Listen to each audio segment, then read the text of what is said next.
Once again to Little Organize Life Coach with Love. നമുക്ക് പലരോടും sympathy തോന്നാറുണ്ട് അല്ലേ, സഹതാപം. ആ സിമ്പതി കുറച്ച് കഴിയുമ്പോൾ നമുക്ക് എമ്പതി ആയിട്ട് തോന്നും. എമ്പതി എന്ന് പറഞ്ഞാൽ തന്മയത്വം എന്ന് പറയുന്ന, താൻ തന്നെ ആണ് അതെന്ന് പറയുന്ന ഫീലിങ്ങിൽ നമ്മൾ കൂടുതൽ സങ്കടത്തിലേക്ക് പോകുന്നൊരു പ്രവണത ഉണ്ടാകും. അപ്പോൾ ആ ഒരു പ്രവണത നല്ലതാണ്, പക്ഷെ too much of anything is dangerous എന്ന് പറഞ്ഞതുപോലെ നമ്മൾ ആ ഒരു ഫീലിങ്ങിൽ അടിമയായി കഴിഞ്ഞാൽ എന്താ സംഭവിക്കുന്നത് അറിയാം. ഇപ്പോൾ നമ്മളൊരു പാവപ്പെട്ട ആളിനെ കണ്ടു, നമുക്ക് ഭയങ്കര ദുഃഖം, and we think that we are so fortunate and ആ ഒരു ദാരിദ്ര്യാവസ്ഥ അവർക്ക് അങ്ങനെ ഉണ്ടായല്ലോ, നമ്മൾ ഭാഗ്യവാന്മാരാണ് നമ്മൾ ചിന്തിക്കും. ആ ദാരിദ്ര്യം നമുക്ക് വന്നില്ലോ എന്നുള്ളത് നമ്മളെ കൂടുതൽ ലേസി ആക്കാനേ ഉതകത്തുള്ളൂ. മറിച്ച് or instead we have to think how we can make that people close to ourselves. എങ്ങനെ അവരെ കൂടെ ചേർത്ത് നിർത്താമെന്ന് ചിന്തിക്കുന്നിടത്താണ് നമ്മുടെ ഡിറ്റർമിനേഷനും വിൽ പവറും ഒക്കെ വരുന്നത്. അപ്പോൾ നമ്മൾ എന്ത് ചെയ്യുക, ഒരു ഗോൾ സെറ്റ് ചെയ്യുക, ആ ഗോൾ സെറ്റ് ചെയ്ത് അതിനുവേണ്ടി പ്രയത്നിക്കുക.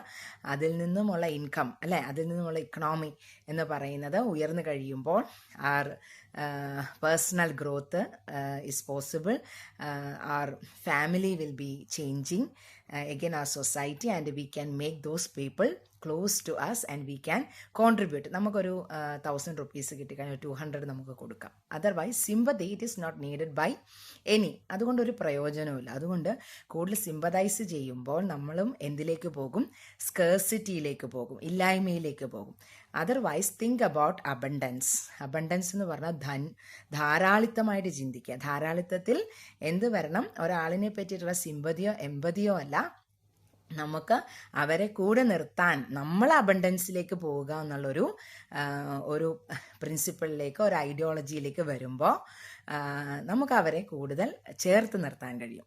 അങ്ങനെ ആവണം എല്ലാ കാര്യവും ചിന്തിക്കേണ്ടത്. അപ്പോൾ ശ്രദ്ധിക്കേണ്ട ഒരു കാര്യം, ഡോണ്ട് തിങ്ക് അബൌട്ട് സ്കേഴ്സിറ്റി. ഏത് കാര്യമാണെങ്കിലും, ദാരിദ്ര്യം മാത്രമല്ല, നമ്മുടെ അവസ്ഥയെ പറ്റിയിട്ടാണെങ്കിലും ഡോണ്ട് ബി സോ സോറോഫുൾ. എപ്പോഴും ദുഃഖിച്ചിരിക്കാതിരിക്കുക, എപ്പോഴും എന്താ പറയുക, ഒരു നെഗറ്റീവ് ആസ്പെക്റ്റ് മനസ്സിൽ കൊണ്ട് നടക്കാതിരിക്കുക. അതൊക്കെ നെഗറ്റീവിലേക്ക് നയിക്കൂ. അപ്പോൾ otherwise when we are thinking about something positive, the positive things will coming back. അത് പ്രകൃതിയുടെ ഒരു നിയമമാണ്. അപ്പോൾ അതെപ്പോഴും ഓർക്കുക.